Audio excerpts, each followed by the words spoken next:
झांसी, बरेली, अलीगढ़ के driving training and testing institute का लोकार्पण, बरेली के ऑटोमेटेड ड्राइविंग टेस्टिंग ट्रैक का लोकार्पण, सारथी हाल फिरोजाबाद का लोकार्पण, 7 बस अड्डों का लोकार्पण और 2 बस अड्डों का शिलान्यास आज यहां पर हो रहा है। मैं इस अवसर पर पूरे प्रदेश वासियों को हृदय से बधाई देते हुए परिवहन निगम को इस पूरे अभियान के लिए हृदय से धन्यवाद भी देता हूं। हम सब जानते हैं कि कॉमन मैन जब घर से बाहर निकलता है, उसे कहीं जाना होता है तो सबसे पहले उसका वास्ता पड़ता है हमारे सड़क परिवहन निगम की बस से, बस अड्डों से, और फिर वह उन साधनों का उपयोग करते हुए अपने गंतव्य की ओर प्रस्थान कर पाता है या अपने गंतव्य में पहुंच पाता है। उत्तर प्रदेश परिवहन निगम का एक लंबा इतिहास है, लेकिन समय के अनुरूप जिस प्रकार से निगम के प्रति ध्यान देकर के उसकी व्यवस्था को अच्छे प्रोफेशनल तरीके से आगे बढ़ाने की आवश्यकता थी, वह समय के अनुरूप नहीं हो पाया। लेकिन जब 2019 में प्रयागराज कुंभ था, प्रयागराज कुंभ के दौरान श्रद्धालु जनों की सुविधा के लिए प्रदेश सरकार ने प्रयागराज मेला प्राधिकरण के माध्यम से और परिवहन निगम के माध्यम से जिन बसेज को हम लोगों ने उस समय श्रद्धालु जनों की सुविधा के लिए खरीदा था, उन सभी बसेज के बेड़े को हम लोगों ने परिवहन निगम को ही बाद में प्रदान किया। और उसका परिणाम था कि 2019 में जो बसेज हमें प्राप्त हुई थी, उन बसेज ने अपनी सेवाओं को बेहतरीन तरीके से प्रदेश के अंदर इस सदी की सबसे बड़ी महामारी के दौरान भी अपनी सेवाओं को प्रदान करते हुए प्रदेश के अंदर प्रदान किया। कोरोना कालखंड में लॉकडाउन के तत्काल बाद जब बड़ी संख्या में प्रवासी कामगार और श्रमिक अपने घरों की ओर प्रस्थान किए, तो परिवहन निगम की बसेस से प्रदेश के अंदर आने और लाने ले जाने में लगभग 1 करोड़ से अधिक प्रवासी कामगार और श्रमिकों को हम लोग प्रदेश के अंदर और उत्तर प्रदेश के सीमावर्ती क्षेत्रों में अन्य राज्यों की ओर भी हम लोग उन्हें भेजने में सफल हुए। खासतौर पर जिसमें 40 लाख प्रवासी कामगार और श्रमिकों के लिए उत्तर प्रदेश के थे, 30 लाख बिहार के थे, झारखंड, वेस्ट बंगाल, उड़ीसा, असम और इन राज्यों से मध्य प्रदेश, राजस्थान, हरियाणा, उत्तराखंड की ओर जाने वाले भी तमाम प्रवासी कामगार और श्रमिक थे, जिन्हें उनके गंतव्य तक पहुंचाने में परिवहन निगम ने निःशुल्क अपनी सेवाएं उस दौरान प्रदान की। मानवीय सेवा का इतना बड़ा अच्छा उदाहरण कुंभ के बाद पहली बार देखने को मिला। कुंभ के दौरान 24 करोड़ श्रद्धालु जनों ने प्रयागराज कुंभ में सहभागिता की थी, लेकिन कोरोना कालखंड में जब हर व्यक्ति केवल अपनी जान बचाने के लिए दौड़ भाग कर रहा था, उन स्थितियों में परिवहन निगम से जुड़े हुए कार्मिकों ने पूरी तत्परता के साथ मानवीय सेवा का जो उदाहरण प्रस्तुत किया, अत्यंत सराहनीय रहा और उसकी सर्वत्र सराहना हुई कि वास्तव में संकट के समय सबसे नजदीक से हेल्थ वर्कर्स के साथ साथ हमारे पुलिस के कार्मिक, प्रशासन से जुड़े हुए, बैंकर्स से जुड़े हुए जो अभी अन्य कार्मिक थे, इनके साथ ही परिवहन निगम ने भी अपनी जान की परवाह किए बगैर जनता जनार्दन की सेवा में अपने आप को समर्पित किया और उसके बेहतर परिणाम थे कि कोविड प्रबंधन हम लोगों का इसीलिए प्रदेश के अंदर बेहतरीन रहा। आज जब हम लोग इन परिवहन निगम के इस कार्यक्रम को आगे बढ़ा रहे हैं, आज मुझे बताते हुए प्रसन्नता है, जब ये प्रस्ताव मेरे पास आया कि हमने 150 बसेज हमारी तैयार हो चुकी हैं, हम परिवहन निगम के बेड़े में इसे शामिल करके इसे आगे बढ़ाना चाहते हैं, तो मैंने कहा इससे अच्छा दिन रक्षाबंधन से और अच्छा क्या दिन हो सकता है। हर जनपद को 2-2 बसेस दीजिए और प्रयास करिए कि 10 की रात्रि को 12 बजे से और 12 तारीख की 12 बजे रात्रि तक, यानी लगातार 48 घंटों तक ये व्यवस्था बनाइए कि प्रदेश की बहनें और बेटियां फ्री में परिवहन निगम की बसेस से यात्रा कर सकें। और आज मुझे बताते हुए प्रसन्नता है कि प्रदेश सरकार के परिवहन निगम के अंतर्गत संचालित उन सभी बसेज में पूरे प्रदेश के अंदर सभी बहन और बेटियों को फ्री में अगले 48 घंटे के लिए, यानी आज रात्रि को 12 बजे से लेकर के और 12 अगस्त की रात्रि 12 बजे तक फ्री में यातायात की सुविधा हम लोग उन्हें उपलब्ध करवाने की कार्रवाई आज से प्रारंभ करने जा रहे हैं। और इसके लिए तब तक हर जनपद में 2-2 नई बसेज भी पहुंच चुकी होंगी।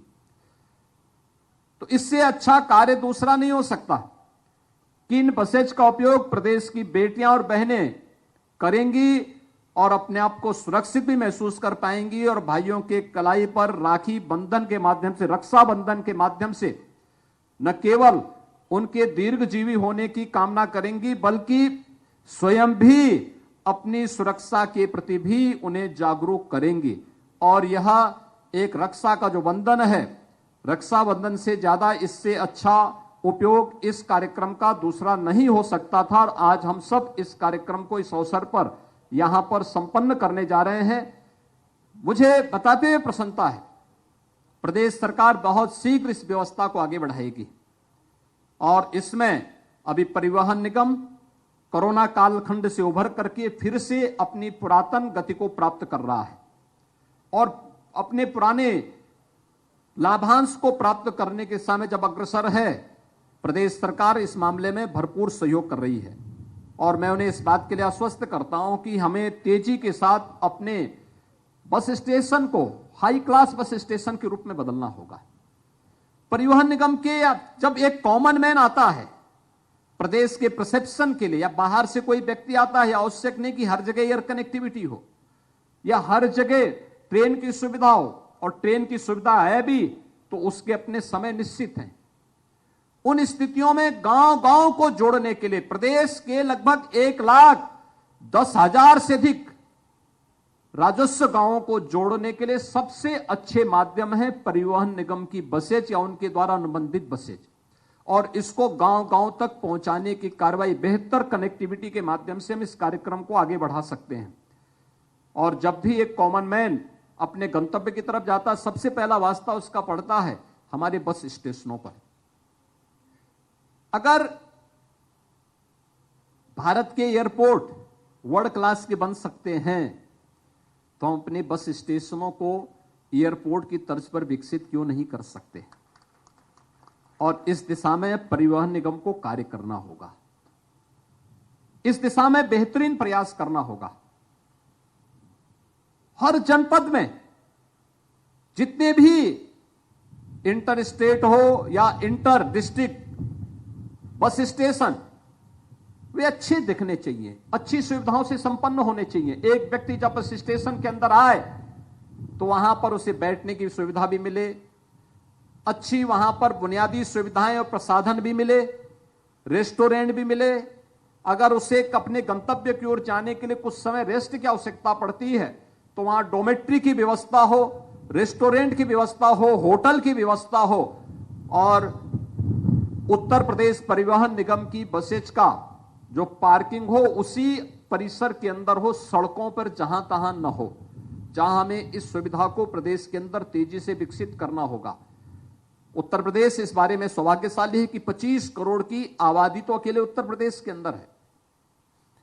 इसके प्रतिदिन की गतिविधियों को आगे बढ़ाने के लिए परिवहन निगम उनमें उनके प्रतिदिन की गतिविधियों में सहभागी बन सकता है। साथ ही साथ वह इन कार्यक्रमों के साथ ही प्रदेश इंटर स्टेट कनेक्टिविटी को बेहतर करने में, क्योंकि राज्य सरकार ने पहले अपने पिछले कार्यकाल के दौरान हम लोगों ने तमाम राज्य सरकारों के साथ एमओयू किए थे कि हमारी बसेज उन राज्यों में बेधड़क जा सके और यात्रियों को अधिक से अधिक हम सुविधा दे सकें। इस दिशा में हमें और बेहतरीन प्रयास किए जाने की आवश्यकता है। दूसरा, हमें इन सभी सुविधाओं को जहां बेहतरीन करके एक कॉमन मैन की सुविधा को सर्वोपरि रखते हुए अपने कार्यक्रम को आगे बढ़ाना पड़ेगा, वहीं अपनी सेवाओं को भी और बेहतरीन देना होगा। जो भी जर्जर बसेज हैं, अपनी आयु पूरी कर चुके हैं, उन्हें बेड़े से हटा करके नियमित क्रम में एकाएक बहुत भारी हम क्रय करें ये उचित नहीं। फेज वाइज ये सभी क्रय किए जाने चाहिए, जिससे जितने भी कंडम हो चुकी बसेज आपके बेड़े से बाहर होकर के नई बसेज को हम उसमें शामिल करके और नई सुविधा के अनुसार दे सकें। नियमित रूप से हमारा प्रयास होना चाहिए कि परिवहन निगम से जुड़ी हुई बसेज हो या फिर प्रदेश की सड़कों पर चलने वाले कोई भी वाहन, हैवी वाहन हो, 4 व्हीलर हो, ड्राइवर की टेस्टिंग हर प्रतिवर्ष उसकी फिटनेस की रिपोर्ट आपके पास होनी चाहिए। ऑनलाइन सुविधा दें, ऐसे सेंटर विकसित करें। पता लगा कि परिवहन निगम का ड्राइवर या कोई वाहन चालक है,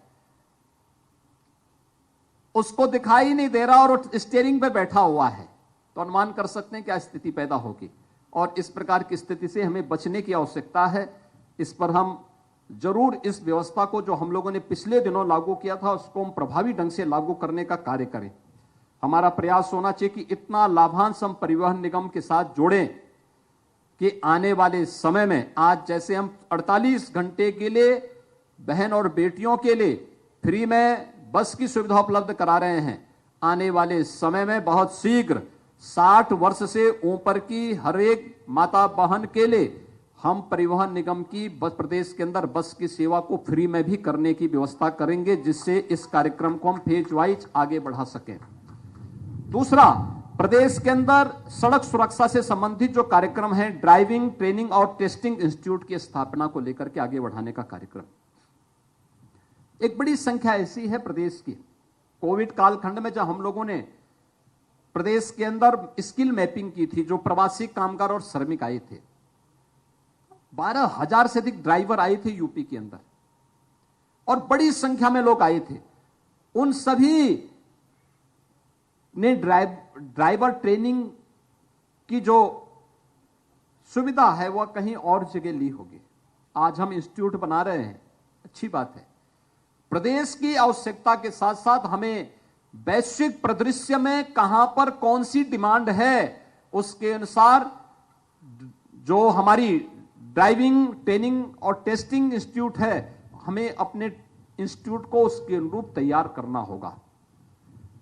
अपने वर्कशॉप को, जितने भी परिवहन निगम के वर्कशॉप हैं, इसमें आपके कार्मिक तो काम करें ही, नजदीकी आईटीआई और पॉलिटेक्निक को भी उसके साथ हम जोड़ें, उन बच्चों को भी इसके साथ ट्रेन करें। आपको फ्री में मैन पावर मिलेगा और साथ साथ आपके कार्य को एक नई गति देने में भी उसकी मदद मिलेगी। और मैं दयाशंकर सिंह जी से कहूंगा कि हर वर्कशॉप के साथ आईटीआई और पॉलिटेक्निक के बच्चों को जोड़ करके उनकी निश्चित ट्रेनिंग और उनको अधिक से अधिक उस वर्कशॉप में अभ्यास कराने का प्रयास भी हमें इस व्यवस्था के साथ करना होगा। प्रदेश के अंदर और देश के अंदर हम सब के लिए वर्तमान में जो सबसे बड़ी चुनौती है वह सड़क दुर्घटना से होने वाली मौतें हैं। मैंने देखा प्रदेश के अंदर कोविड कालखंड में आज 2.5 वर्ष होने जा रहे हैं और कोविड के 2.5 वर्ष में 23,000 मौतें हुई हैं प्रदेश के अंदर। यह देश और दुनिया के अंदर न्यूनतम संख्या है। हर मौत हमारे लिए दर्दनाक है, दुखद है, लेकिन कोविड जैसी महामारी से हमने प्रदेश के लोगों को बचाने का काम किया है। प्रधानमंत्री मोदी जी के मार्गदर्शन में जीवन और जीविका को सफलतापूर्वक बचाने के एक बेहतर प्रयास को आगे बढ़ाया है। लेकिन मुझे बताते हुए यह भी कहते हुए बहुत दुख और कष्ट होता है कि सड़क दुर्घटना में प्रदेश के अंदर अकेले एक वर्ष में 20,000 से अधिक मौतें होती हैं। एक चिंता का विषय होना चाहिए। यानी कोरोना जैसी वैश्विक महामारी में जिसने दुनिया को पस्त कर दिया, वह उस समय भी प्रदेश के अंदर हम लोग उस 2-2.5 वर्ष के अंदर मौत के आंकड़े प्रदेश के अंदर न्यूनतम रखने में हम लोगों को सफलता प्राप्त हुई। 2.5 वर्ष के अंदर 23,000 मौतें कोविड के कारण होती हैं, लेकिन सड़क दुर्घटना में 20,000 से अधिक मौत अकेले एक वर्ष में होती हैं। इसके पीछे क्या कारण है, इसे हमें ढूंढने की आवश्यकता है, उसकी तह में जाने की आवश्यकता है। अगर हम उसकी तह में जाने में सफल हो पाएंगे तो निश्चित ही कहीं ना कहीं इसे कंट्रोल करने में हमें मदद मिलेगी। आज के इस अवसर पर मैं एक बार फिर से, जब प्रदेश भर से हम लोग इस व्यवस्था के साथ जुड़े हुए हैं, आज पूरे उत्तर प्रदेश को हर जनपद को दो परिवहन निगम की अच्छी बसेज प्राप्त हो रही है। इन बसेज को हम लोग प्रदेश की बहन और बेटियों को रक्षाबंधन के अवसर पर उपलब्ध करवाने के साथ ही पूरा परिवहन निगम की हर बस में बहन और बेटियों को फ्री में सुविधा का लाभ प्राप्त होगा, परिवहन की सुविधा का लाभ प्राप्त होगा। इस विश्वास के साथ मैं एक बार फिर से परिवहन निगम को इस पूरे अभियान के लिए हृदय से बधाई देता हूं, अपनी शुभकामनाएं देता हूं और विश्वास व्यक्त करता हूं आम जन की आकांक्षाओं के अनुरूप हम बेहतर परिणाम देने में सफल होंगे। आप सबके प्रति मेरी शुभकामनाएं, और मुझे लगता है कि आजादी के अमृत महोत्सव का इससे बेहतरीन उपयोग दूसरा और कोई नहीं हो सकता। ये हमें इसको और तेजी के साथ आगे बढ़ाने का कार्य करना होगा। आप सबके प्रति मेरी शुभकामनाएं। धन्यवाद। जय हिंद। बहुत बहुत। तो अभी आपने सीएम योगी आदित्यनाथ को सुना है। उन्होंने कहा है कि किस तरीके से 7 बस अड्डों का लोकार्पण किया गया है, यात्रियों को मिलेगी फ्री सुविधाएं। सीएम योगी का बड़ा ऐलान, ये बड़ी खबर इस वक्त की है। बुजुर्ग महिलाओं को फ्री बस सेवा, इसके साथ ही 60 साल से ऊपर महिलाओं को भी ये सुविधा मिलेगी। सरकार कर रही है हर योजना पर काम, सीएम योगी आदित्यनाथ ने कहा है। और ये जो बड़ा ऐलान किया है सीएम योगी आदित्यनाथ ने रक्षाबंधन को देखते हुए, उन्होंने माताओं और बहनों को ये बड़ा तोहफा भी दिया है। परिवहन सेवा को मजबूत करने की मुहिम है और बुजुर्ग महिलाओं को भी फ्री बस सेवा, 60 साल से ऊपर की महिलाओं को भी ये सुविधा दी गई है। और साथ ही ये भी है कि यूपी रोडवेज को कई नई बसें मिली हैं और ये बड़ा ऐलान सीएम योगी आदित्यनाथ की तरफ से किया गया है। और सरकार हर योजना पर काम कर रही है। रक्षाबंधन के मौके पर बहनों को फ्री बस सेवा की सुविधा, 48 घंटों तक फ्री बस सेवा का ऐलान किया गया है सीएम योगी आदित्यनाथ की तरफ से। और ये बड़ा तोहफा है रक्षाबंधन के मौके पर उन बहनों के लिए।